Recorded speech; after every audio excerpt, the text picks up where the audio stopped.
Chers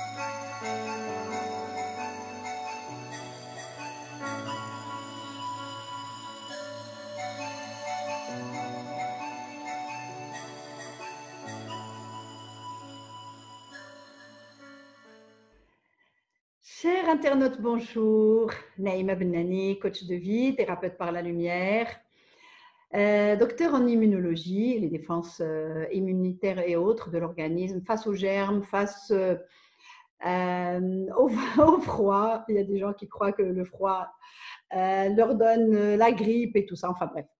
Donc, je viens par cette vidéo vous présenter de très belles âmes, de très belles personnes plutôt, qui ont travaillé sur elles-mêmes, qui ont été très, très, très loin dans l'élévation et qui veulent partager ça avec vous afin de vous encourager à travailler avec vous pour aller mieux, pour être en paix face aux problématiques les plus douloureuses. On va parler de ça, on va parler de présence, de réelle présence. Est-ce que c'est la présence ? On va parler de guérison de maladies qui normalement sont incurables. On va parler d'attitude face aux problématiques. On va parler d'amélioration des relations. Rien que le fait de travailler sur nous, nos relations s'améliorent. On va parler d'unicité, de béatitude. Unicité, c'est-à-dire faire un avec les choses. Ce n'est pas seulement quelque chose qu'on lit dans les bouquins, mais qu'on vit. On va parler d'élévation réelle. Ce n'est pas une élévation dans les mots ou dans la façon de se sentir. C'est une élévation réelle. C'est l'être. On se sent beaucoup plus grand au-delà de ce corps et au-delà. Donc, on va parler de tout ça. Et par amour pour vous, elles veulent vous encourager pour entamer le processus du travail. Ça ne sert à rien d'être malheureux sur cette terre. Et on peut être vraiment très, très, très, très bien avec les mêmes personnes et dans ce même monde, en paix et au-delà de la paix. C'est vraiment, n'est-ce pas l'Allahuda, n'est-ce pas toutes, parce qu'elles ont toutes touché la grâce divine, l'extase, la béatitude pendant des heures et des fois c'est des jours. Et on peut vivre dans pratiquement une plénitude et vraiment pendant tout le temps, tout le temps. C'est pour ça qu'on parle de niveau de conscience. Alors, je ne vais pas beaucoup parler moi, c'est juste pour vous présenter et vous dire mille merci pour moi, pour les gens, pour l'humanité, parce qu'en travaillant sur nous, on élève, on allège l'ego collectif, donc on élève la conscience universelle. Donc, je vous dis merci. Et alors, je vous donne la parole. Moi, je dis que c'est ouvert. On est en réunion. On est comme si on prenait un café autour d'une table, sauf que c'est avec le confinement, on fait un Zoom. Et donc, que celle qui veut parler, si vous voulez que je choisisse moi, je peux. Allez, on va commencer par la Jalila. Alors, Madame Jalila, parce que le cas de Madame Jalila, il va parler à beaucoup, beaucoup de personnes. Donc, je la laisse partager avec vous son bonheur et sa guérison. Voilà. À vous, Lella. Bonjour tout le monde. Alors, pour mon cas, je voudrais témoigner pour ma guérison. J'ai eu une maladie auto-immune qui a duré quand même 10 ans. Et donc, j'étais vraiment, j'avais plus d'espoir de vivre. Vous voyez, donc avec les médicaments et tout, et on m'a donné une durée de vie, une espérance de vie entre 7 mois à 3 ans. Et là, bon, j'ai commencé mon traitement, ça allait beaucoup mieux.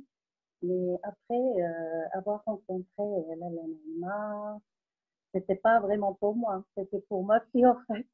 Oui, Oui, parce que je voulais quand même l'aider à se recruter, à l'aider à faire des choses pour qu'elle apprenne.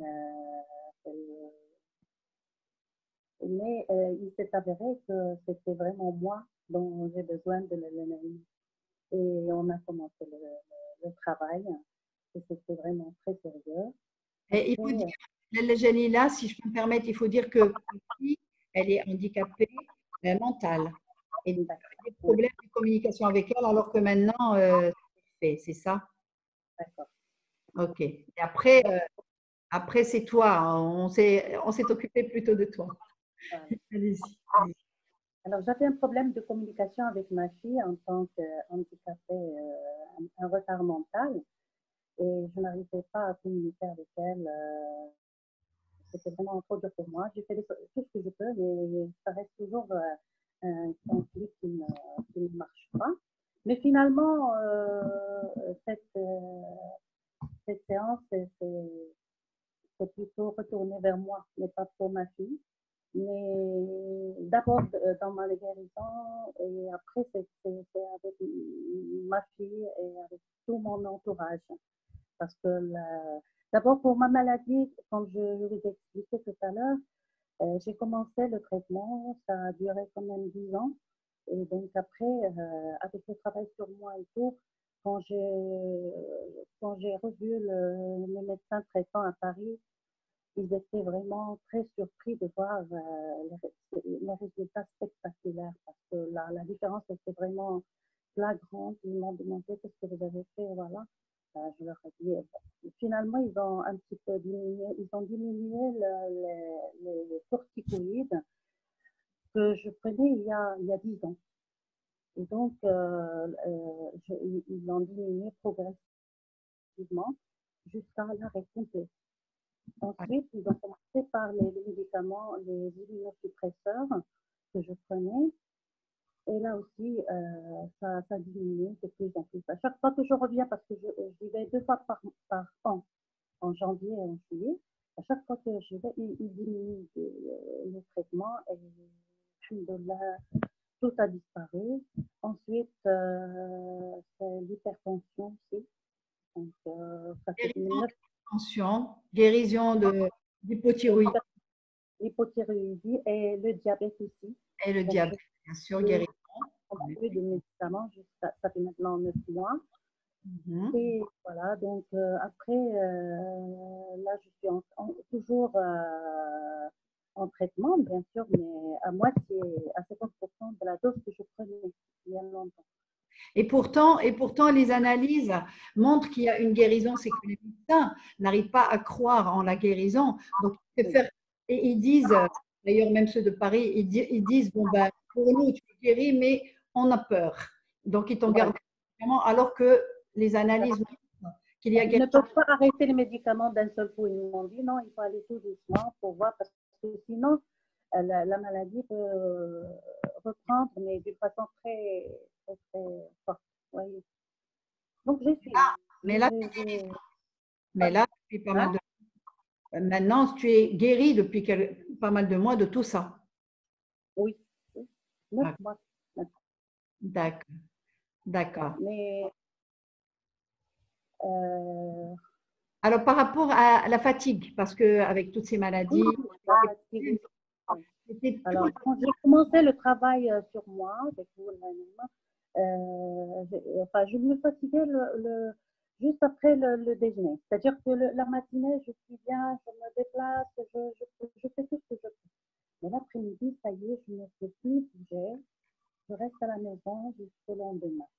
Mais là, après donc, le travail et tout, donc, je peux rester toute la journée debout. Je fais tout ce que je peux. Je ne me fatigue pas jusqu'au moment où je veux dormir. Et ça, c'est jusqu'à maintenant. Ouais. Ben oui, parce que là, ce que ne savent pas les gens, c'est que la fatigue et toutes ces maladies, c'est l'encombrement de l'ego. Et lorsqu'on travaille sur l'ego, vous le savez, hein, il n'y a qu'à désencombrer l'ego et alors tout ça disparaît. Ça, c'est la nouvelle médecine. Ça a toujours été dans les pays asiatiques et autres. Maintenant, ça, dans l'Occident. Et voilà, on a compris que les maladies, même les maladies incurables, même les maladies psychiques aussi, schizophrénie, il y a des guérisons. C'est pas qu'il y a maintenant des guérisons.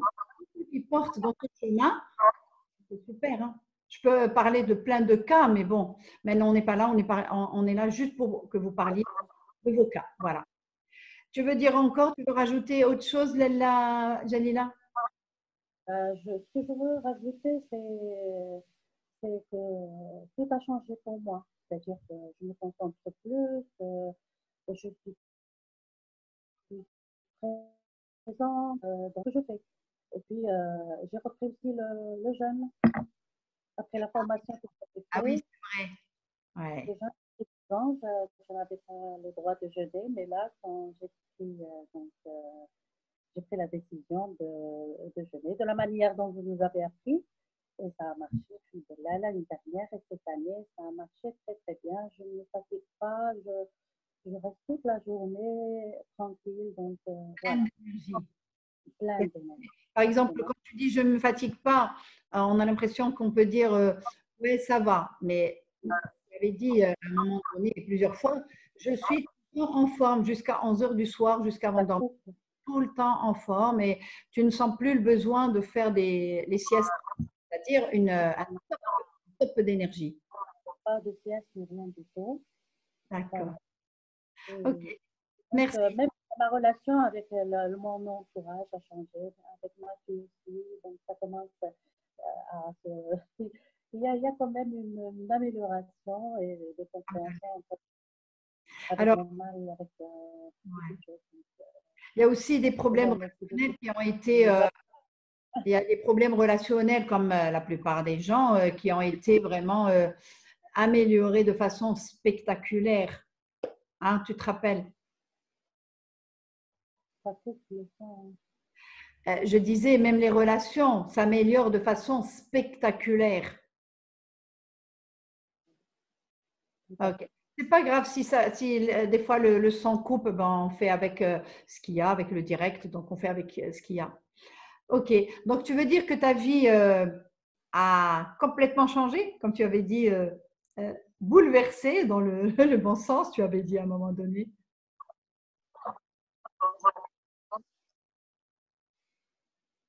Je n'entends pas. Ah, ben c'est pas grave. C'est que tu avais dit à un moment donné, et lors de certains témoignages, tu avais dit la vie est bouleversée dans le bon sens, c'est-à-dire elle était mais carrément pas OK. Et maintenant, tout est beau, tout est magnifique, tout le temps heureux, plénitude, dans l'élévation. On reviendra tout à l'heure quand nos autres amis vont parler de l'élévation et de l'unité. OK? Merci, merci beaucoup. Merci. Merci, Lalla Jalila. Merci. Alors, Lalla Houda? Oui, Oui, Houda de Boston. Voilà, on est un peu partout, Maroc, Belgique, Boston, c'est génial la technologie. Alors, qu'est-ce que tu veux raconter aux internautes? euh, moi, mon expérience était un peu particulière dans le sens que voilà, je voulais améliorer des choses dans ma vie et je découvre du coup un nouveau monde et je me dis non, non, non, je veux pas que ça, je veux encore plus. Donc, pour ma part, je veux juste dire aux gens que euh, vous avez un moyen de vivre vraiment en plénitude, d'avoir des moments d'extase, d'avoir des moments de félicité, d'avoir des moments vraiment exceptionnels que vous n'avez jamais vécu. En tout cas, j'ai vécu des moments que je n'ai jamais vécu dans ma vie et que je voudrais encore revivre et revivre encore. Euh, des moments de grâce, de plénitude, de paix, de pleurs. Vous ne savez même pas pourquoi vous pleurez, mais c'est un pleur, c'est vraiment doux, c'est de la grâce. Donc, c'est des moments exceptionnels et je voudrais remercier Madame Naïma pour ça. Enfin, ça change beaucoup de choses. Ma relation avec les gens a changé. Maintenant, je sens les gens un peu plus. Je vois quand les gens souffrent, je le sens. Les gens qui sont et puis ils savent pas pourquoi, ils sont juste bien avec toi. En fait, et puis même les relations en famille, avec la famille, avec notre entourage changent. Et on se dit, mais c'est quoi? C'est une baguette magique? Ou mais non, mais c'est pas une baguette magique, c'est juste travailler sur toi, c'est juste grandir, grandir, grandir et être ce qu'on est. Être. Donc, c'est pas une répétition, mais être ce qu'on est. Et, moi, j'ai envie encore de grandir, d'aller vraiment vers l'élévation. Pour moi, c'était pas quelque chose qui me parlait parce que j'entendais parler du développement personnel, mais j'avais vraiment une vision complètement différente, beaucoup plus rationnelle, beaucoup plus pragmatique. Mais je ne savais pas le côté vraiment spirituel, le côté élévation, le fait qu'on peut se connecter avec des choses sans être fou forcément, mais en étant vraiment être. Donc, c'est Allez, vraiment… raconte-nous, raconte-nous quand tu t'es senti un avec l'arbre. Les arbres, quand tu Oui, fais le sport et tout ça, parce que tu le fais en présence, tu le fais plus comme avant à partir de l'ego, mais tu le fais en présence. Raconte-nous cette expérience qui a duré quand même pendant longtemps avec un pic d'extase et comme tu as dit, et ouais. pas le lendemain. Oui, effectivement, j'ai eu des moments de connexion avec l'arbre et c'est des moments de pic. Et puis voilà, on est dans le pleur, dans la grâce et on parle avec l'arbre, mais on discute, mais en fait, on parle juste avec Dieu. Et on est dans l'élévation, dans la plénitude toute la journée. Et puis, le pic, ça dure ça dure 30 minutes, mais après, toute la journée, on est dans une autre dimension. On se sent vraiment comme si on n'est pas nous, en fait. C'est perturbant, mais si je dois le refaire, je le referai encore et encore et encore. Mais c'est des moments, voilà, c'est des moments exceptionnels. Et puis, même parler avec Dieu. Moi, j'ai eu des moments où j'ai conversé avec Dieu. Donc, pourtant, je ne suis pas la plus pratiquante. Donc, là, bon, voilà. Mais voilà, j'ai vraiment communiqué avec Dieu. Je lui ai posé des questions. Et puis, on communique en pleurs, en grâce, et on ne sait pas ce qui se passe. Mais on sait, il est là, il nous parle. Donc, c'est pas qu'avec l'arbre. Après, oui, ça a commencé, c'est vrai, avec l'arbre. Mais après, j'ai encore un autre moment de pic où j'ai parlé avec Dieu directement. Je lui ai posé des questions, il m'a répondu. Et c'est toujours le même état. C'est un état où on se sent vraiment pas nous-mêmes. On se sent vraiment être, on se sent vraiment… Alors, Voilà. tu permets le Daouda. Quand on dit on n'est pas nous-mêmes, en fait, c'est là où on est nous-mêmes. Oui, effectivement. On n'est pas nous-mêmes dans le sens, on n'est pas le petit personnage qui existe sur Terre qui est là, mais Voilà. on est nous-mêmes dans l'autre dimension. En fait, on redevient nous-mêmes si grand, si infini, l'être, c'est-à-dire ce qu'on appelle Ruh al-Wahida, mais bien sûr le personnage qui est là à servir l'être, mais on redevient, c'est ça le travail sur soi, c'est sortir de l'ego et du personnage qui est plein de souffrances, de conflits, de maladies et tout, pour retrouver ces états de grandeur. On parle de grandeur et d'unicité parce qu'on est un, on est Ruh Wahida, un seul. Et on est partout aussi. Là, bon, là, c'est l'Afrique, l'Europe et les États-Unis, mais voilà, ça marche. Donc, on est partout. C'est la preuve qu'on est partout, qu'on est à Ruh partout et qu'on n'est pas limité à un endroit et c'est pas de la matière. Donc voilà, moi, j'encouragerais tout le monde à prendre ce pas. Là, les gens ils disent c'est de la technologie et tout, mais quand on le vit réellement, c'est une autre dimension, c'est autre chose. Est-ce que je peux rebondir un peu sur ce que vous avez dit? Oui, merci pour ton partage. Effectivement, Et on revient à toi, Houda. Vas-y. Ça résonne un petit peu en moi, effectivement, et je pense que ce que Madame Naïma a dit par rapport à l'intention, effectivement, pour moi, comment je vis cette unicité, je pense que ce que j'ai appris à travers toi, par rapport à mettre l'intention pour n'importe quelle petite chose qu'on fait, ça donne un sens énorme à n'importe quelle action. Donc, je ne sais pas, je prépare à manger, je le fais avec intention et il y a quelque chose qui se passe avec ce plat qu'on est en train de préparer. Je prends ma douche, je mets une intention et il y a quelque chose qui se passe avec l'eau qui nettoie, oui, le corps, mais aussi l'esprit. Et il y a une joie aussi. Et je me souviens une fois, j'avais eu l'expérience où je prenais ma douche et en fait, j'avais l'impression d'être une gamine de 3 ans qui jouait avec l'eau en fait. Et c'est des expériences où on revient au plus profond de nous-mêmes, à qui on est vraiment. Et donc, merci de partager ton expérience là parce qu'effectivement, ça résonne en moi. Et pour moi aussi, au départ, c'était qu'est-ce qui se passe en fait? C'est quoi ce truc? En fait, on revient à ce qu'on est. Exactement. On est comme ça. C'est ça. Et moi, au départ, je me disais, en fait, quand j'ai commencé à avoir ces expériences quand je suis dans la nature ou juste quand je fais une petite action où je suis dans un flow, ça me ramenait automatiquement quand j'étais petite.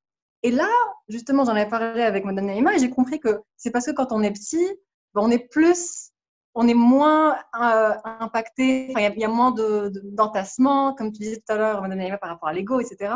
Et donc, comme tu disais, Houda, on découvre vraiment un nouveau monde. Mais il est à la portée de tout le monde, en fait. Il faut juste être ouvert à ça.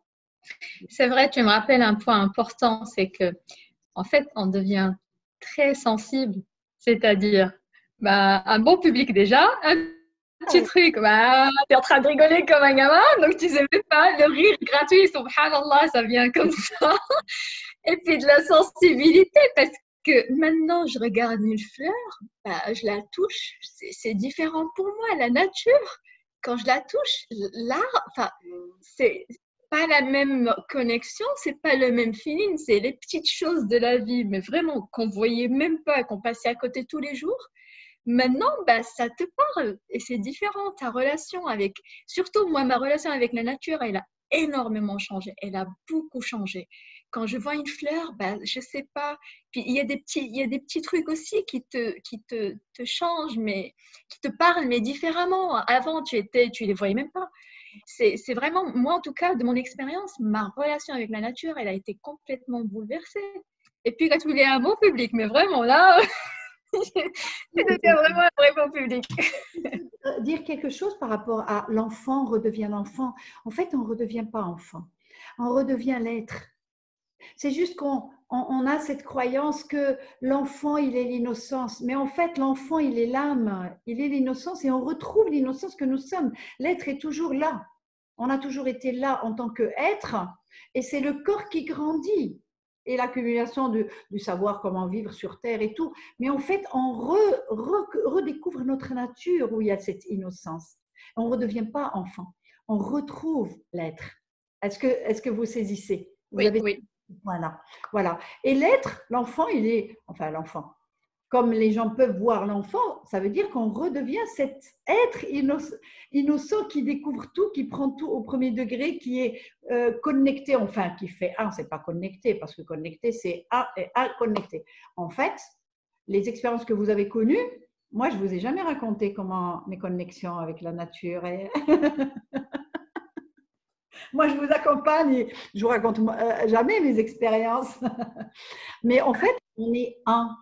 Et on est, nous et vous, on est réellement un. Ce que vous avez senti avec l'arbre ou avec la douche ou avec les bâtiments, la Jalila, le bâtiment de Tissalat al-Maghrib, aussi grande que le bâtiment, l'être en tant qu'être, et le corps, il est là, il est par terre. Hein. Mais en fait, c'est pareil avec les êtres humains, c'est pareil avec toute chose, c'est pareil avec tout, et on est, comme on appelle ça, Ruh al-Wahida. Et plus on déblaye le terrain, et plus on se trouve grand, on se retrouve, on se découvre, et ainsi de suite, et ça devient merveilleux. Si tu peux nous parler, Laila Zineb, c'était magnifique, l'expérience que tu avais partagée dans le groupe, face aux problèmes, parce on est la paix face aux problèmes. Même s'il y a problème, ce n'est plus un problème. Est-ce que tu peux nous dire rapidement quelque chose à ce propos, la problématique que tu vivais et merveilleux. Voilà. Oui. En fait, c'est tout simplement qu'on réalise que au départ, on pense qu'il faut changer une situation externe pour être bien. Et on reste accroché à ça, au kendebzo et au kanhkoro et tout. Et en fait, au bout d'un moment, on devient vraiment, on commence à, bien sûr, quand on travaille sur soi et que on découvre certaines choses, on devient vraiment observateur de ce qu'il y a autour de nous et des pensées aussi. Et il y a une certaine curiosité aussi qui s'installe par rapport aux pensées et par rapport à la situation. Et on prend du recul.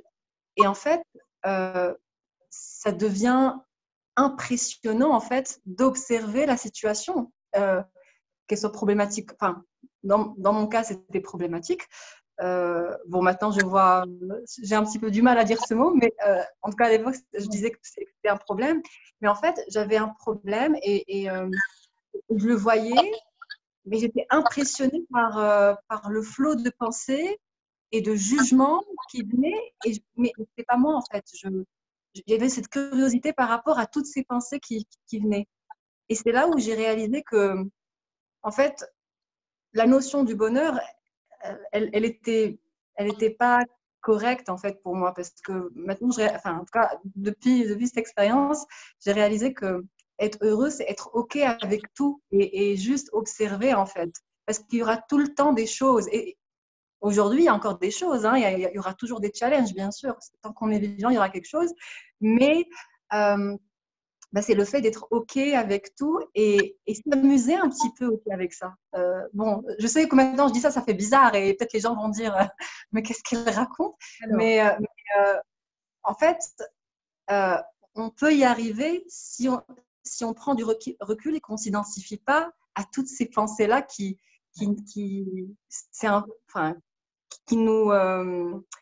nous cache en fait, c'est comme quand dans le ciel, il y a le soleil et il y a des nuages, mais en fait, le soleil est toujours là. Donc ça, c'est l'être, on est tout le temps là. Et c'est juste des pensées qui nous cachent la vue et qui nous empêchent de voir la vérité. Alors, ce qui était magnifique dans ton expérience, là, enfin, toi, toutes les autres ont connu certaines expériences et on apprend, on devient détaché. On ne relativise pas. On ne prend pas de recul. C'est-à-dire, on travaille sur nous, on déblaye le terrain et on se trouve comme ça. Si vous vous rappelez, toutes, on se trouve si on prend l'expérience que tu cites là, c'est-à-dire tu étais observatrice, il n'y a aucune prise de recul, aucun effort à faire, aucun travail. C'est parce qu'on a fait le travail avant et que tu t'es trouvé émerveillée. Tu étais émerveillée devant le flot de pensées qui se pensaient et la problématique, et c'était une grosse problématique, hein, et qui était là. Et toi, tu étais l'émerveillement. Ben oui, ça, c'est l'être. Il expérimente les expériences. Et une fois qu'on a connu ça, ça y est, c'est gravé dans les cellules, c'est gravé dans le quantique. Et quand il y a des expériences qui arrivent, on se dit, OK, là, c'est parce que je suis noyée. Et on travaille sur nous. On ne peut rien changer à l'extérieur. On travaille sur nous-mêmes. On trouve la vie. C'est ça qui est super. Pour que les internautes arrêtent de vouloir changer les gens, arrêtent de vouloir changer les problématiques à l'extérieur, c'est vraiment un travail interne. C'est ça qui est beau. C'est ça qui est… Bon, ça ne rentre pas dans le mental parce que ce n'est pas l'habitude. Depuis des millénaires, on fonctionne autrement. Mais en fait, ça répond à l'extérieur n'est que le reflet de l'intérieur. Il suffit de s'occuper de l'intérieur pour que l'extérieur, on le trouve changé. Ou comme on dit en arabe, il n'y a qu'à aller travailler sur nefs, ce qu'on appelle l'ego en français, et ben après, tout ça s'enlève, et ben ici, c'est beau, et c'est ça qui est magnifique. Et j'ai envie de dire qu'au bout d'un moment, je ne cherche plus à… C'est ce qui me guidait, ce qui me faisait travailler, c'était au bout d'un moment moins le fait de voir cette manifestation. Bien sûr, je veux créer, je veux voir des choses se manifester, mais on est bien avec ce qui est, et au final, les choses changent. Hein. Mais la plus grande réalisation et la plus grande manifestation, pour moi, c'est la paix interne. En fait. Quand on atteint ça, le reste suit. Oui, et si ça ne suit pas, je suis bien, c'est pas grave. En fait, c'est ça que je veux dire. Est-ce que je peux vous demander, par exemple, de fermer les micros pour que ça résonne pas, voilà. Et la personne qui veut parler à ce moment-là, elle met le micro, hein, c'est ouvert pour tout le monde. Voilà.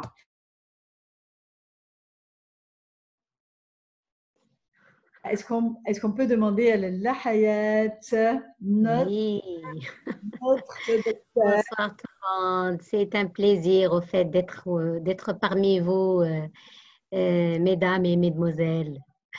Merci, merci beaucoup. Alors, au fait, ça me parle beaucoup tout ce que vous avez raconté, parce qu'au fait, finalement, on est un, quoi. On est un. Et donc, Réellement, je remercie. tu as touché cette dimension, on est un. C'est réel. Oui, oui. Et elle l'a touché, c'est-à-dire surtout, bon, après les séances, parce que les séances, c'est vraiment, on sent le travail, on sent le travail qui se fait. Et je vous remercie énormément, Lella Naïma.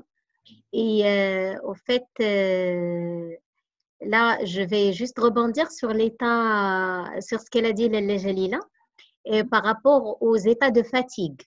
Parce que moi aussi, j'avais toujours cet état de fatigue après le travail. C'est-à-dire quand je rentre du travail, ça y est, je suis fatiguée, je ne peux plus rien faire. Et donc, au fait, quand j'ai travaillé avec vous, j'ai compris ce que c'est que le travail. J'ai compris Santé, ça donne de l'énergie le travail. exactement, exactement. J'ai compris que l'amal ibada et à chaque ibada, qu'il y a une rifa. Et donc, avec rifa, c'est beaucoup plus de lumière, beaucoup plus d'énergie et beaucoup plus de force et de forme et tout ce qu'on veut. Et du coup, alhamdoulilah, je n'ai plus ces états de fatigue que j'avais tout le temps parce que j'avais un certain schéma de pensée ancien que, alhamdoulilah, ont changé maintenant. Et donc, cet état de rifa et cet état d'énergie, de se ressentir vraiment être et d'être vraiment la lumière divine. Ressentir cette divinité qui est vraiment en nous et ces états d'élévation qu'on prouve au moment des séances et après les séances, ils sont vraiment spéciaux, Dr Bennani Naïma. Le zéro mental. Moi Oui. j'adore quand on arrive, Oui. on amène les personnes à un niveau où je leur pose cette question-là. Alors, est-ce qu'il y a une pensée au niveau du mental? Et les yeux regardent là, ils remontent, ils cherchent. Non.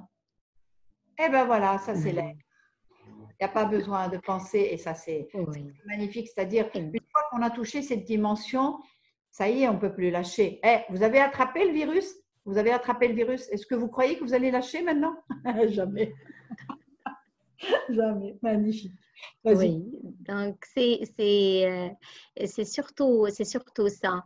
Et puis, c'est-à-dire qu'on retrouve notre véritable nature, qu'on est vraiment être et être de lumière et qu'on n'est pas nos pensées, on n'est pas nos émotions, on n'est pas le corps physique, on est être. C'est être qui est min ruhillah ou c'est être qui est min nourillah. Et du coup, c'est une autre dimension vraiment qui est là. Et on est observateur de tout ce qui se passe. On observe vraiment tout ce qui se passe. Nous, des moments de grâce énormes. Exactement, exactement. Et après, c'est des moments surtout d'émerveillement. Alors, moi, j'avais prouvé aussi des moments d'émerveillement.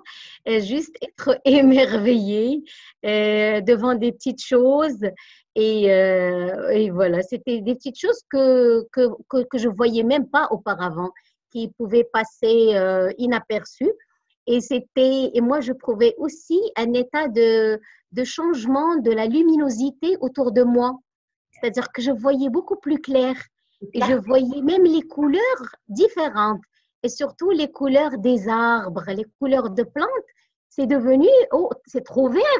Cet arbre qui était toujours là, alors il est devenu trop vert cet arbre.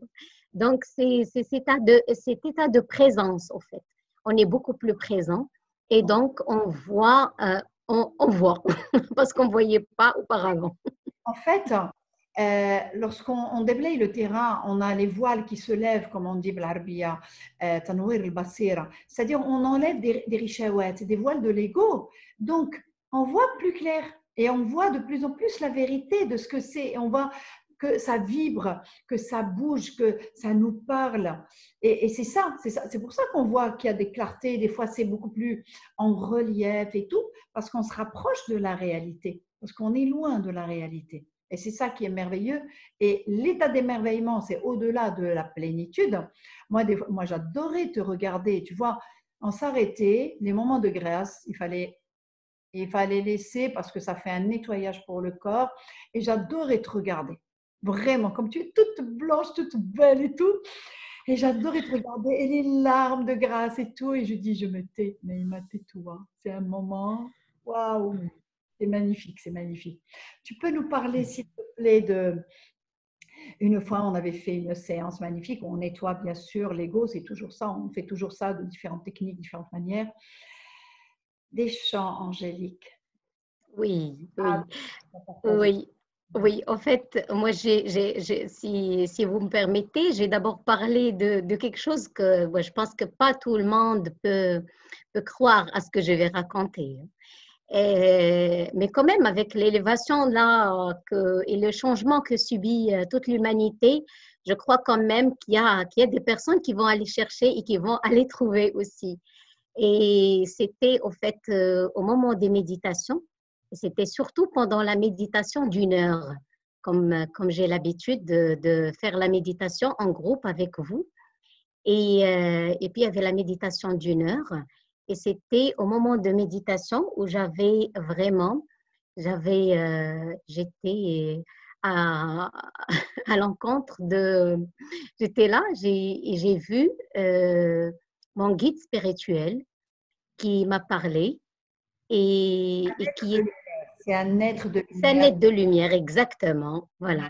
Je me rappelle à chaque fois que je le vois, je me rappelle Aya اللي تيقول فيها الله تعالى إن الله وملائكته إن الله يصلي عليكم وملائكته ليخرجكم من الظلمات إلى النور. Ça veut dire صلة كاينة ما بيننا حنا وما بين الله تعالى وما بين الملائكة لنخرج من الظلمات إلى النور. Donc, et c'est magique parce qu'un jour, en fait, quand je trouve des traces de guérison sur mon corps.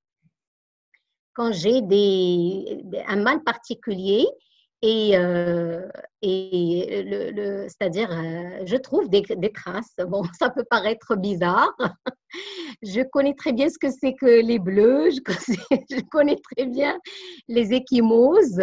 Mais là, trouver des traces d'acupuncture sur le corps, ça m'a beaucoup parlé. La douleur avait disparu. Et la douleur avait disparu. Et la douleur avait disparu. Oh, moi, j'ai tellement d'expériences à raconter comme ça avec des clients, mais ce n'est pas tous les clients qui veulent témoigner par amour pour les gens. Il faut qu'ils s'en sortent parce qu'avec le coronavirus, avec ce qui va venir, il faut sortir des peurs, il faut aller vers la grandeur pour ne pas rester emprisonné. Il faut s'aider de ces êtres de lumière. Dieu n'a pas mis des anges et des êtres de lumière juste comme ça, comme des vitrines. Ils sont là à notre service. Mais comme nous, on ne voit que la moitié, on ne peut pas. Et moi, j'étais heureuse et je suis toujours heureuse le jour où tu m'en as parlé. Mais c'est magnifique. Vraiment, c'est magnifique. Et je t'ai dit, ne le lâche pas. Sachant que c'est toujours à Dieu qu'on revient. C'est toujours Dieu. Exactement.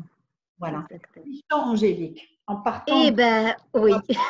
pour aller vers Casa. Et ça, je l'expliquerai par quelque chose qui est connu dans le monde. Oui, ouais. Oui. Alors, j'étais sur Rabat, j'étais avec vous pour une séance. Et toutes les séances, elles se passaient très, très bien. Et puis, quand je rentrais, c'est vrai que maintenant, moi, c'est rare quand je mets la radio, quand je suis en voiture. Et là, j'ai éteint la radio et je me suis dit, je vais m'écouter. Et en prenant l'autoroute pour venir à Casa, j'ai commencé à entendre une musique. Et je me suis dit, mais qu'est-ce que c'est? Est-ce que c'est la radio? Non, la radio, elle est éteinte. Et est-ce que c'est mon téléphone? Non, ce n'est pas la sonnerie de mon téléphone non plus. Et après, je me suis rendu compte que c'est un chant et c'est une musique douce, magnifique. c'est une musique qui ressemble pas à ce qu'on entend, mais elle emporte. Il est très très douce et magnifique. Elle venait de partout, et il venait de nulle part. Elle venait du cantique. C'était un chant vraiment angélique, et c'était un chant qui était là et qui m'a accompagnée tout au long de mon trajet, et qui est toujours là. Là, quand je l'invoque, il est là. Maintenant. Oui, voilà, c'était vraiment magnifique. Et là, je me suis, au fait, pour moi, il n'y a rien à comprendre, comme tu nous dis toujours. Et c'est vrai que ces êtres de lumière, les Malaïka, ils sont toujours avec nous et ils sont là pour nous aider. Et puis, et c'est juste magnifique. Il faut juste être en présence et il faut savoir vraiment écouter et bien entendre. La personne qui va dire je ne crois pas et tout, on est sur une petite planète où il y a des milliards et milliards et milliards de galaxies, et ce vide qui est à 99% par rapport à la matière, ce n'est pas possible qu'il n'y ait rien. Voilà, même si on n'est pas religieux maintenant, au niveau sur le plan scientifique, ils mettent ça et ils enregistrent des sons particuliers. Et je voudrais, à ce propos, pour les chants, pour les gens qui sont un petit peu, c'est normal de se dire mais c'est quoi tout ça et machin. Ben, Beethoven, à 19 ans, il était sourd, et Beethoven a entendu ces chants, et ces chants transportent les gens jusqu'à maintenant, et ils seront immortels tant que l'humanité est là. Ces chants, parce qu'ils viennent d'ailleurs, pas le son de ce monde, mais les sons angéliques.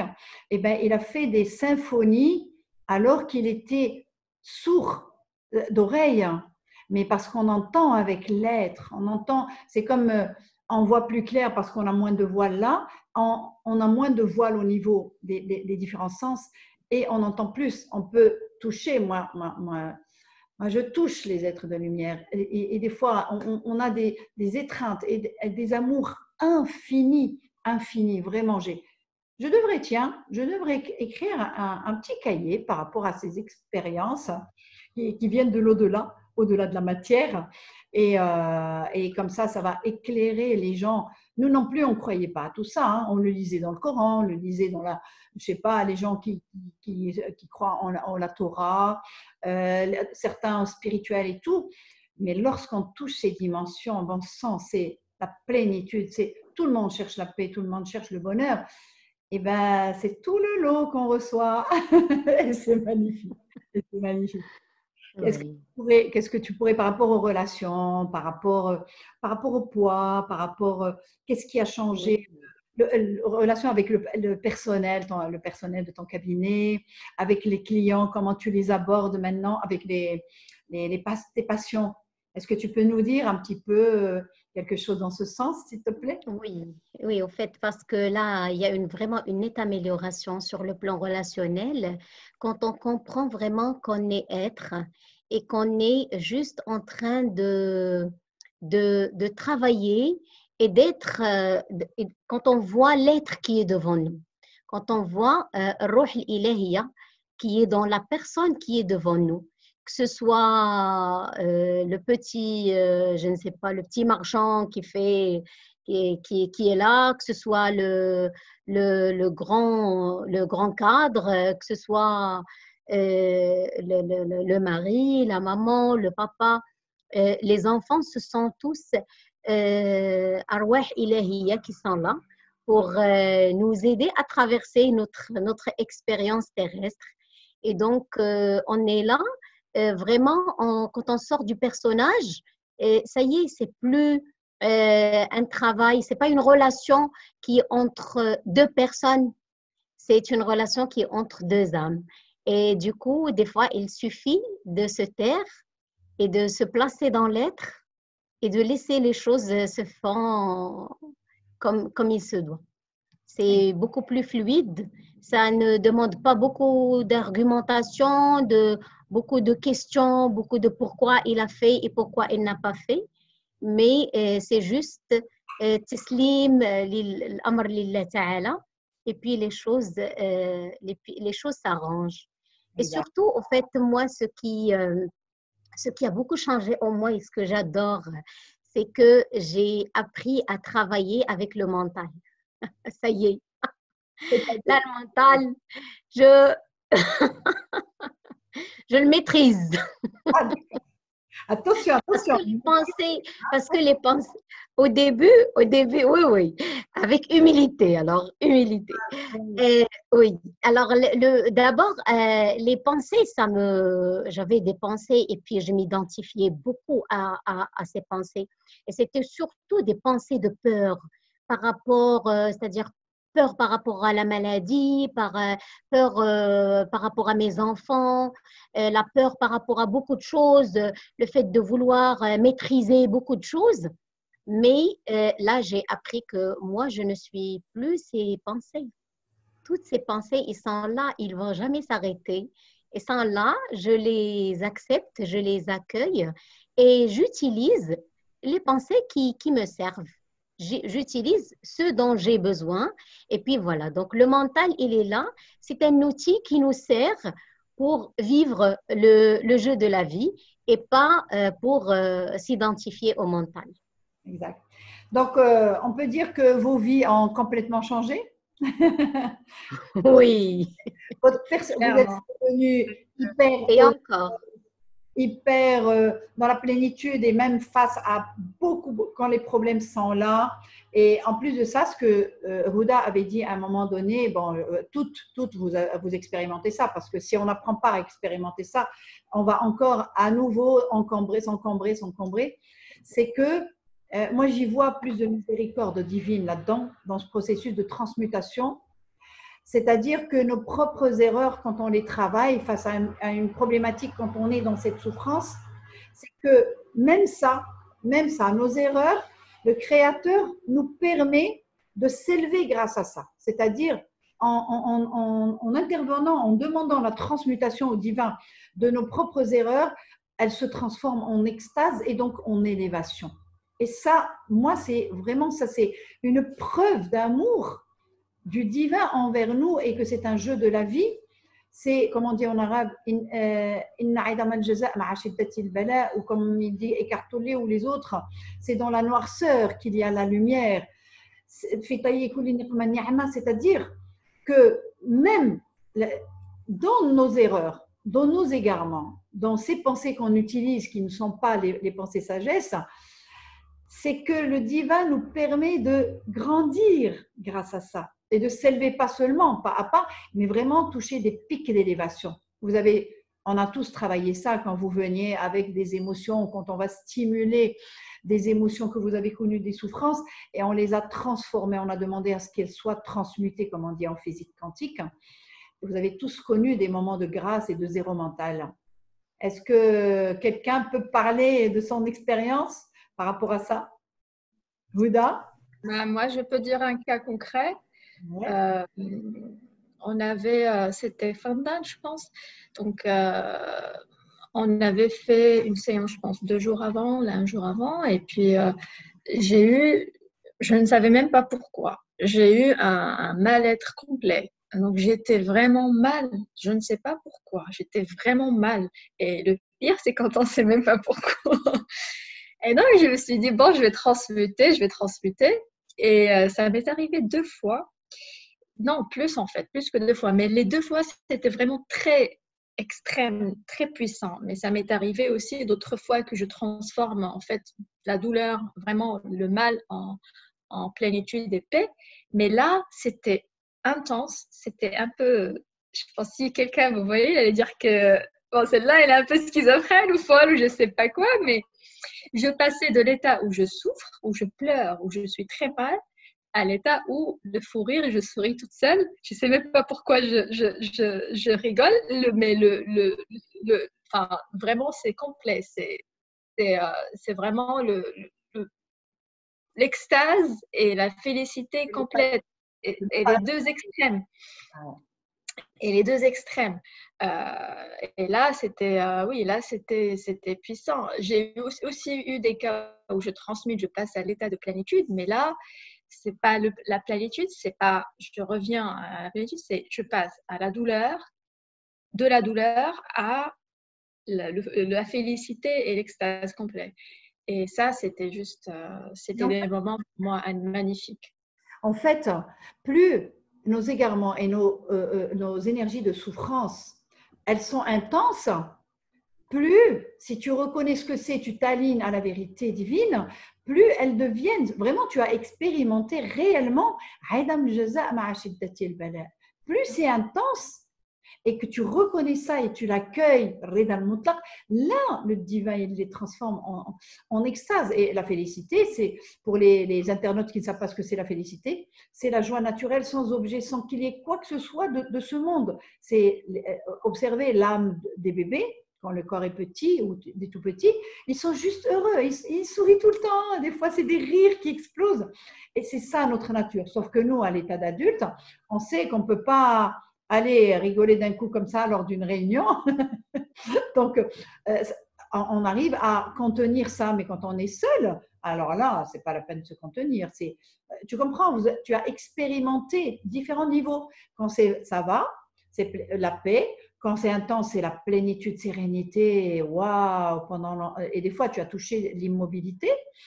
Et là, c'était tellement intense que bon, ça s'est transformé en félicité. Et ben, c'est génial, hein? C'est génial de lire des versets coraniques, c'est génial de lire des citations des grands de ce monde et d'arriver à ça. Et de toucher la vérité de ce que c'est et pas seulement les lire. Moi j'adore ça. Quand j'expérimentais à chaque fois des choses et je continue, pour moi, c'est incarner ce qu'on nous demande. C'est incarner ce qu'on est réellement. Et c'est ça, c'est magnifique. C'est ça ce que je voudrais que les internautes, que toute personne qui entend ça, que ça suffit. Il ne faut pas arrêter de lire ou d'écouter des vidéos, mais travailler sur vous pour toucher ces dimensions parce que ça vaut le coup. C'est le bonheur et il est l'être, la joie, la félicité et les solutions aux problèmes. Des fois, quand on est dans le lâcher prise, quand on apprend comment lâcher prise, alors là, les solutions se présentent d'elles-mêmes, la magie. Et on voit, c'est-à-dire en chaque chose, il y a les antagonistes. Quand on est dans l'accueil, c'est-à-dire on voit l'émergence de la solution et c'est juste magique. C'est juste magique. Est-ce que quelqu'un voudrait rajouter quelque chose? Lalla Jalila, tu voudrais rajouter quelque chose dans tout ce qu'on a dit? Oui, parce que moi aussi, ça m'est arrivé ces états d'extase après les séances. Et je voudrais partager une parmi ce que j'ai ressenti après. Alors, je me rappelle une fois quand je suis sortie de chez vous et en passant par Sharia Nakhil. Alors là, c'était vraiment quelque chose d'énorme qui m'est arrivé. Tout d'abord, mes pieds, j'avais l'impression que ils se collent par terre, donc je les soulève un peu, pas difficilement, mais plus ou moins, pas comme en marchant normalement. Et puis, je ne voyais dans l'avenue Nakhil que des arbres, mais avec une grandeur incroyable. Et j'avais l'impression de passer dans une jungle. C'est-à-dire que je ne voyais ni magasin, ni rien du tout, ni voiture qui passait, ni rien du tout. Je marchais dans une jungle où j'étais éblouie par les arbres. Je les voyais plus lumineux, avec une couleur incroyable et je sentais leur présence. Wow. Et ça a duré jusqu'à ce que je suis arrivée à la maison. Et là, ça a duré quand même 2 jours après. Je vous écoute, cet état incroyable. Et une fois, quand j'ai pris la voiture, j'ai senti que j'avais des ailes et que ma voiture était pleine, je ne sais pas de quoi, et que la voiture s'envolait. Je vous assure que c'est une sensation incroyable jusqu'au moment où j'étais devant la porte de ma maison. Ouais. Voilà, c'est des que je n'oublierai jamais. Je me rappelle, après chaque état d'élévation comme ça et de grandeur, tu m'appelais, et surtout au début, parce que les gens, la personne, elle ne sait pas ce que c'est, elle ne sait pas à quoi s'attendre. Ouais, on attend de grandeur d'âme, de grandeur, d'élévation et tout, mais on n'a aucune idée de ce que c'est. On est l'être, on est le roi, on ne sait pas ce que c'est. Mais quand on Il me pas tranquilliser. elle m'appelait, Naïma, il m'est arrivé quelque chose, je ne comprends rien. Je lui dis, il y a des fois, on ne comprend pas, il faut apprendre. Et il faut juste s'exposer et rester, accueillir l'être que nous sommes. Parce qu'on a envie de devenir cette unicité avec tout, et parce qu'on est l'infini d'un seul être, et cet être qui joue dans différents corps. Et elle me disait, et tu sais, elle me dit non, je suis en paix, je suis dans la plénitude. Mais ma tête, non, laisse le mental, il est en train d'apprendre. C'est comme la fois où tu m'avais appelé et tu me dis, je me suis sentie tellement grande, aussi grande que la tour de Tissalat al-Maghrib. Je me dis, bon ben écoute, c'est pas, tu n'attendais rien, tu ne savais pas ce qui allait se passer, c'est arrivé. On lit ça dans les bouquins, certains pour ceux qui s'intéressent, quand on commence à travailler sur nous-mêmes. On écoute des vidéos des grands, Eckhart-Tolle, Wendy, Nkechi, enfin, des grands, francophones, anglophones et tout. Mais c'est des mots, mais quand on les vit, waouh, c'est juste extraordinaire. Merci, merci. Merci moi, à vous. C'est grâce à vous que vous êtes arrivé à ça. C'est vrai que quand on commence à travailler sur soi, on ne sait pas et on s'attend pas à ça, on s'attend pas. Et j'ai remarqué aussi que chacun a une expérience unique en fonction de son être, de ce qu'il a. Chacun, il va vivre des moments exceptionnels, mais d'une personne à l'autre, l'expérience, elle est complètement différente. Et on ne s'attend même pas à ça. Et là, d'entendre les gens parler, on se dit, mais ils sont fous, mais comment c'est possible? Mais même nous non plus, on ne savait pas ça, on n'y croyait même pas une seconde. Si on ne l'avait pas vécu. On ne savait pas que ça existait. Mais oui, tu vois, le Lahouda, on est musulmans universel. Moi, quand je m'arrête à Rabb al-Alamin, une fois, on m'a dit, oui, nous, oui, mais là, c'est l'Alamin, c'est Rabb al-Alamin. Maintenant, la science, et Dieu nous a poussé à aller vers la science, hein, le ulama warathat al-anbiya. La science, elle dit qu'il y a une multitude de mondes parallèles. C'est déjà tellement grand, infini, on est dans l'éternité, c'est pas possible qu'il y ait c'est pas possible. Dans toutes ces dimensions, et je vous remercie. Je vous ai parlé de ça parce que c'est la vraie vie. C'est là le bonheur, surtout. C'est là où il y a tout. Et quels que soient les. On ne peut même plus être problématique, c'est juste des expériences. Bien sûr, on parle aux gens comme ça, problème et tout, mais nous, avec. Ben non, on va les solutionner, vont se solutionner. Et qu'elles se solutionnent ou pas, on est en paix. On est dans la plénitude et on est toujours dans la grâce divine. Parlez-moi de la présence qui ne vous quitte plus. Parlez-moi, tout le monde cherche la présence divine. Et écoutez ce silence. Qui veut dire un petit mot pour finir cette belle vidéo? Qui veut parler de la présence divine? Quand elle est là, on est dans la grâce, on est une autre personne. Des fois, on pleure et c'est pas des pleurs de tristesse, c'est des. Franchement, je ne vais pas la décrire parce que c'est tellement beau, c'est tellement fluide, il faut le vivre. Et bien sûr, il y a toujours les expériences qui réveillent l'ego, qui fait oh et tout. Mais voilà, le plus important à garder, c'est au lieu de subir dans la vie, il faut être proactif. C'est-à-dire, il faut déjà comprendre la pensée, se dire voilà, c'est très bien, Zineb, elle a très bien décrit la situation, c'est qu'on se détache complètement et je dois encore travailler sur ça, moi, de mon côté, mais c'est c'est vraiment ça. Et déjà comprendre la pensée, comprendre que face à ces situations, comprendre qu'on peut transmuter, qu'on peut transformer les choses. Donc déjà être maître, et être maître dans le sens pas je contrôle ou quoi que ce soit, mais prenez, bon sang, prenez la maîtrise de votre vie, de ce qu'on est, prenez juste et comprenez ce qu'il y a, et prenez pas le contrôle dans le sens je veux contrôler, mais je veux savoir faire avec ça. Les expériences sur Nora, je veux savoir si j'ai le mal, je peux m'en sortir et je sais comment faire. Donc c'est dans ce sens-là, en plus de tout ce qu'on vient de décrire, de ces moments de présence, etc.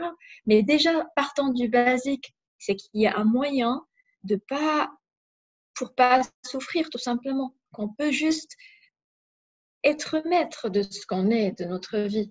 Et c'est très, très important. Au-delà de tout l'extase qu'on vous raconte, on ne vous raconte pas des salades, on vous dit vraiment des choses qui se sont passées, qui sont un peu bizarres. Des fois, c'est de la folie complète, je comprends. Moi, il y a quelques mois, on m'aurait dit ça, je dis, mais n'importe quoi, elles sont perchées, ces femmes. Mais non, donc s'il vous plaît, travaillez sur vous, c'est simple. C'est simple, on aurait tout. Je pense qu'on resterait encore à parler. Moi, je dis toujours, je vais faire court, mais on n'arrive pas. Mais juste travailler sur vous, c'est le maître mot de ce qu'on est en train de vous dire. C'est tout. Merci, Ouda. Qui veut parler de la présence divine? Moi, je voudrais parler de la présence.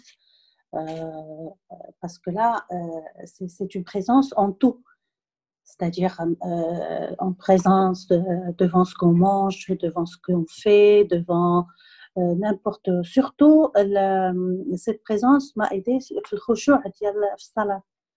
Là, pendant le salat, c'est tout à fait différent de la manière dont je la faisais avant. Et donc, la présence, ça nous permet de se connecter avec Dieu en tout.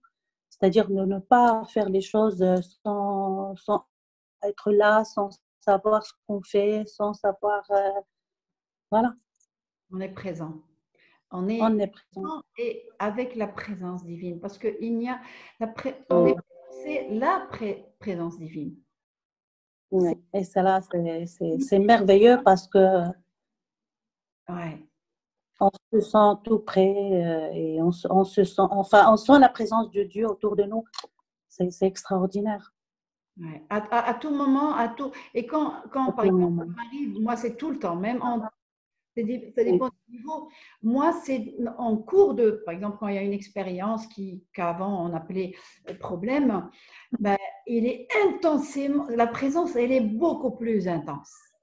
Et on n'a qu'une envie, c'est de régler ce problème pour encore se rapprocher. Parce que plus on enlève ce qu'on a en nous, et plus la présence divine s'approche.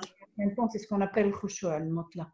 Et c'est vrai. Ça vaut le coup d'y aller et on est sur terre. Extraordinaire, oui, tout à fait. Magnifique. Merci. C'est ce qu'on a appris. Parce que notre vie a changé complètement. Hein. On a découvert des choses extraordinaires que je n'aurais jamais cru que ça pouvait exister. Ouais. Franchement.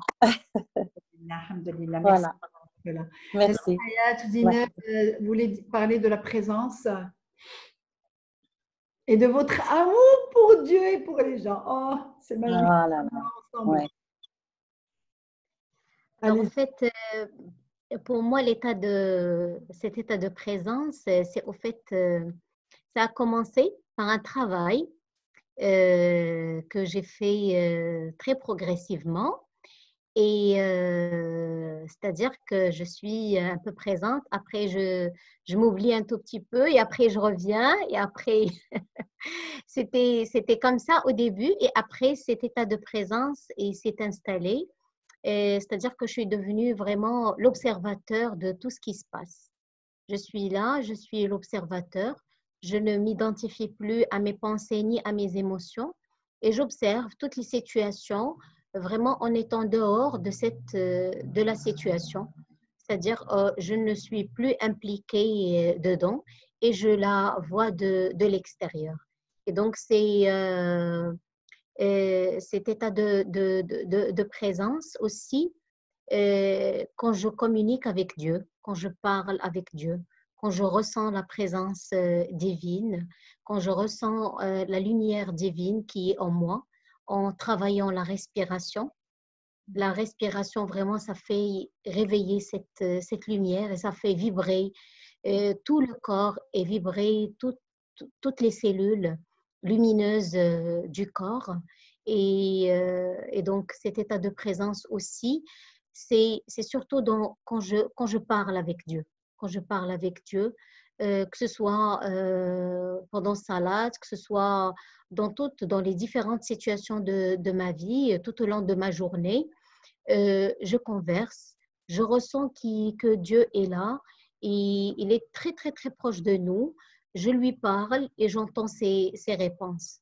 Donc, c'est cette présence divine qui est là et qui vraiment, avec cette présence, on ressent vraiment Rahma al-Ilahi. On la ressent vraiment.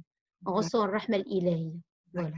Pour les On ressent l'amour, et l'amour, un amour infini, un amour infini. personnes qui ne croient pas qu'on peut converser avec Dieu, je rappelle ça, par exemple, en arabe, on dit, en français, c'est Donald Walsh qui a écrit des bouquins de sa conversation avec Dieu, c'est pour l'humanité. Nous, en islam, c'est le munajat, ma'Allah. Donc, certaines personnes, elles te disent, oui, oui, je demande à Dieu. Non, on ne parle pas de demander de prière, on parle de le munajat, c'est-à-dire je parle et on répond. Il nous a toujours parlé, et nous, on était loin, on était ce personnage voilé, mais plus on enlève, plus on se ressent, et plus on écoute et on pose des questions, on nous répond, et on n'est jamais seul. Et c'est vraiment le plus merveilleux des amours, le plus merveilleux des amis, le plus merveilleux, c'est incomparable par rapport aux gens autour de nous, même les plus proches. C'est autre chose, c'est la dimension divine, un point, c'est tout. C'est vraiment le munajat. Merci d'Allah Hayat. Merci beaucoup. Merci d'Allah. Merci. Zeynep, la présence. Ah, Zeynep, des fois, on travaille, elle est là, j'adore ces moments. Elle est juste comme ça, voilà. En fait, pour moi, c'est comme disait Gouda, chacun l'expérimente à sa façon et voilà, différemment. Pour moi, c'est comme tu disais tout à l'heure, le zéro mental, en fait. C'est des moments, je travaille toujours dessus, hein, parce que des fois c'est là, des fois c'est pas là. Mais le fait d'avoir touché les moments de présence, ben on sait que quand on n'y est pas, que ça existe et que c'est ça la vérité. Et pour moi, je me dis, c'est pas grave si j'y suis pas tout le temps.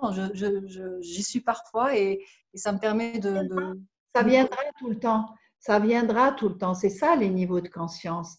Ça viendra. Nous, on est musulmans, on le dit, le khushu' al-mutlaq, c'est-à-dire être à plein temps, que ce soit le matin, le midi et le soir. D'ailleurs, c'est pour ça que le divin, il parle de l'amal ibada, al-mu'amalat ibada, c'est-à-dire en toute activité, en toute relation, et pas seulement que dans les actes de dévotion, salat. Il ne faut pas aller fuir dans la spiritualité et aller là. Non, le mu'amalat ibada, c'est din mu'amalat, comme on dit. Il ne faut pas oublier que la présence divine, elle est partout et on est partout, y compris dans l'activité, dans chaque activité. Mais ça viendra, plus tu travailles encore et encore, plus la présence, c'est tout le temps. Et on approfondit davantage, on approfondit. C'est voilà, pardon, vas-y. Non, je voulais juste rajouter que pour moi, dans mon expérience, j'ai toujours l'impression d'être dans un film, en fait. Quand je suis dans la présence, j'ai l'impression de regarder un film et que mon corps, enfin, je suis juste un personnage. C'est toujours l'impression que j'ai. Mais voilà, c'est vraiment le zéro mental, effectivement. C'est des moments où il n'y a pas de pensée. Tu observes et il n'y a pas de jugement non plus par rapport à ce que tu vois. Tu observes et puis voilà, ça, premier acte, deuxième acte, il y a des choses qui se passent. Et voilà. Ouais, c'est magnifique. C'est magnifique. Bon, tout ce que je peux vous dire, c'est qu'on est dans un monde plein d'énergie basse et de pensée basse. Donc, c'est des états d'être et d'élévation qu'on peut perdre si on arrête de travailler sur nous. On peut s'encombrer à nouveau. D'accord? Non, il Non, faut. non, non. Maintenant qu'on a goûté à ça, non. Non, c'est-à-dire je continue à travailler, mais juste un homme averti en vaut deux. C'est-à-dire, on peut, des fois par des expériences, c'est pour ça qu'on travaille la mort aussi, le décès des proches, on le travaille pour éviter de descendre plus bas en enfer, en souffrance, lorsque un des proches meurt. Et d'ailleurs, certaines personnes, pas vous, qui l'ont expérimenté et qui disent, qui m'appellent, la naïma, est-ce que c'est normal que je sois en paix alors que papa vient de décéder, là, tout à l'heure? Est-ce que… Oui, oui. Parce que quand on touche cette dimension et qu'on descend plus bas en enfer, la peur de la mort, parce que ce n'est pas une réalité, Ruh, l'être divin ne peut pas mourir. C'est le personnage qui n'est plus. Mais quand on redevient être, eh ben, on voit quand vous voyez les êtres de lumière, quand vous voyez la lumière divine, quand vous voyez d'autres des anges et tout ça, les autres mondes, ou la forêt comme la Jalila, comme ça, dans des dimensions magnifiques, d'autres mondes. Moi, je vois les fonds des marins, je vois d'autres galaxies, je vois des mondes parallèles et tout. Eh bien, on est l'être, c'est le divin, il ne peut pas souffrir et il voit les autres. Moi, je fais l'accompagnement du deuil. L'être, Ruh, elle vient. Ruh, elle vient, et on a tout ça dans le Coran, dans la Torah, dans l'Évangile, dans tout ça, mais on a été induit en erreur et on est dans des souffrances terribles. Et c'est ça qui est magnifique, c'est-à-dire qu'on touche, on travaille sur nous des choses dans l'inconscient profond. Je vous prépare à des choses que vous allez connaître parce que tout le monde a quelqu'un qui va décéder dans sa famille, amis proches, ou frères, sœurs, ou parents et tout. Et parce que j'ai vu. Voilà, j'ai vu ça chez certaines clientes qui ont touché cette plénitude et la vie devenue vraiment paradis au sein de leur famille et tout. Et d'un coup, quand ils ont perdu leur maman et une fois c'est le papa, elles sont descendues plus bas et elles sont revenues. On veut retrouver la paix que nous sommes. Et c'est là où, comme je suis chercheur, vous le savez, dans ce domaine, et je dis, moi je converse toujours avec Dieu et la nuit, il faut absolument que tu me donnes quelque chose. On ne peut pas toucher la dimension, ta dimension et ton monde et ton amour infini. Et lorsqu'on sort, on veut que ça. Donc, il faut absolument que je trouve quelque chose, un exercice pour travailler ça. Et l'âme de la au divin, il répond tout de suite dans la semaine. Dans la semaine, les deux personnes sont revenues dans la semaine et je le travaille avec tout le monde. Et après, les personnes, il y a décès et elles appellent pour dire, pas je souffre, est-ce que tu peux me faire une séance? Non, elles disent, c'est normal, je ne souffre pas. Et je vois maman, l'âme de maman, je la vois, je la sens, elle est présente. Ben oui, c'est parce qu'on a oublié notre vrai monde, le monde quantique ou le monde rohaniyat. Et on est embourbé dans la matière à voir que la matière. Donc c'est ça tout le travail. Voilà. Donc non seulement on apprend la vie, non seulement on apprend à transmuter les voiles de l'ego pour continuer à grandir avec les exercices que je vous donne, mais aussi on travaille des choses que vous allez connaître par la suite quand il faut utiliser le lâcher-prise ou il faut accueillir, parce que c'est ça, il faut faire un travail complet pour que la personne soit libre et soit autonome pour continuer son chemin d'ascension et d'élévation et d'ascension et sauver la paix autour de nous et aider les autres par la présence divine. Voilà. Eh bien, qu'est-ce que je peux vous dire? Mais mille merci, mille merci, mille merci. Merci à vous, Lala. Est-ce que je peux rajouter une toute petite chose, s'il vous plaît, Naïma? Allez-y. Et au fait, c'était surtout par rapport bon, aux gens qui sont aux scientifiques, dont j'en fais partie.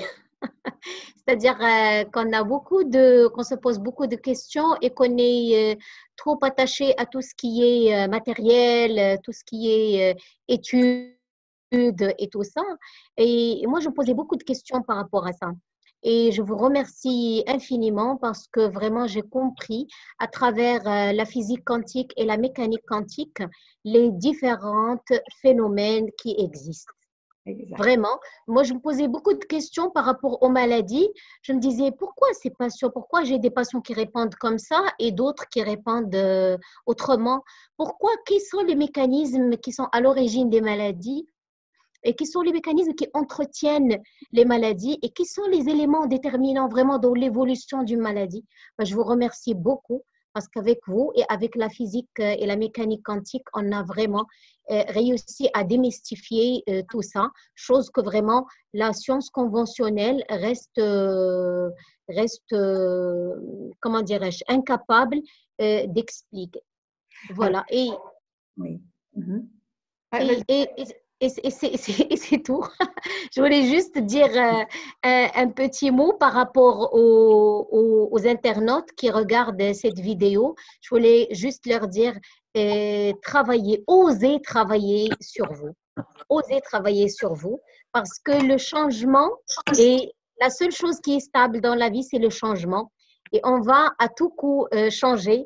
Et comme dit Naïma, autant changer avec la sagesse, parce que sinon, on va changer avec la souffrance. Avec la souffrance, oui. Voilà. Donc, à la science, par rapport à la science, la médecine actuelle, et particulièrement depuis les années 70, chez les pédiatriques, ça a commencé depuis des millénaires.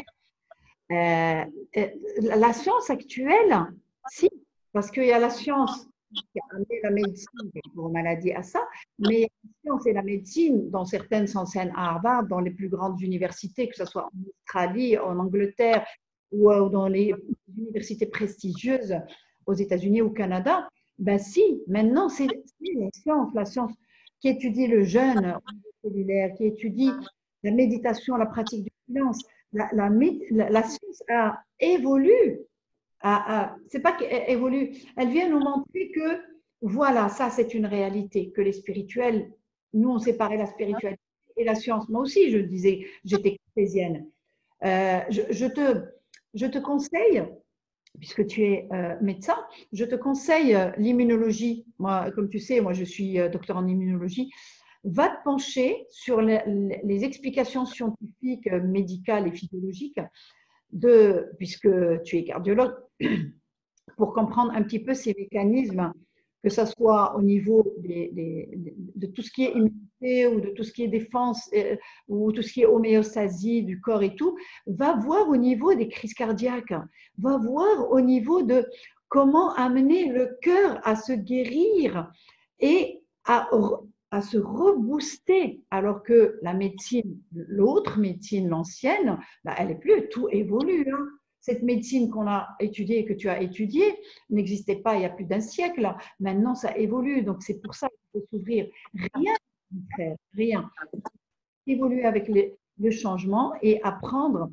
Et si tu vas te pencher dans le système immunitaire et tout ce qui est cardiologie, mais le nouveau courant, tu vas découvrir des merveilles. Tu vas obtenir, par la grâce divine, tu ne vas plus aborder les patients de la même façon, d'ailleurs tu le fais déjà. Tu vas provoquer en eux, stimuler en eux par la présence et par la des guérisons. Il faut aller voir que des médecins, on dit c'est des médecins qui se sont convertis, mais non, ils se sont pas convertis, c'est une évolution. Et qu'est-ce qui est important? Ce n'est pas le fait de croire et de ne pas croire. Ce qui est important, c'est l'humain. Si ça apporte la guérison à l'humain, si ça apporte le bonheur à l'humain, si il travaille toute sa vie pour dépenser des fortunes pour les maladies, alors que maintenant cette nouvelle médecine peut lui permettre au moins d'arrêter la maladie, au moins de se soulager. Et moi, je peux vous parler de plusieurs cas. Moi, les gens ne viennent pas me voir pour se soulager des maladies, mais comme je sais que c'est un lien direct et que je suis immunologue, nous, on travaille sur le plan psychologique, développement personnel, et la maladie, voilà. Et c'est magique. Il faut voir l'intérêt de l'humanité. Il faut arrêter de dire j'y crois pas. Est-ce que ça guérit? Est-ce que ça rend heureux? Est-ce que ça rend les relations des êtres dans un amour infini? Eh bien, c'est ça qui compte. Quelle que soit la technique, c'est ça qui est le plus important. Voilà. Merci encore. Merci, merci, merci. Merci la Belgique. Merci les États-Unis, Boston. Merci Casa. Merci à toi. Merci beaucoup, Lanette. Merci la technologie. Merci à toi. Les gens Génial.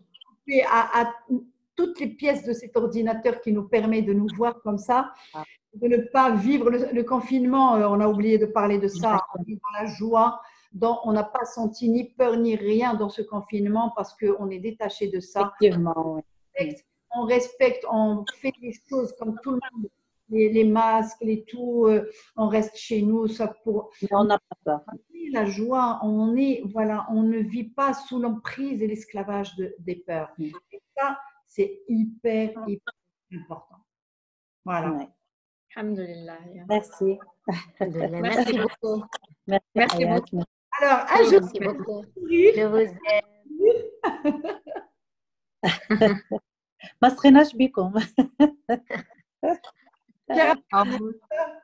Posez vos questions, donnez vos retours. Si vous avez connu des expériences de cette manière et que vous n'osez pas parler de ça, il faut parler aux gens pour qu'ils aillent travailler, pour aller vers la plénitude. Partagez ça avec nous. Il faut que l'humanité entière puisse savoir que ça existe. Voilà. Pour sortir des souffrances et des conflits. Effectivement. Allez.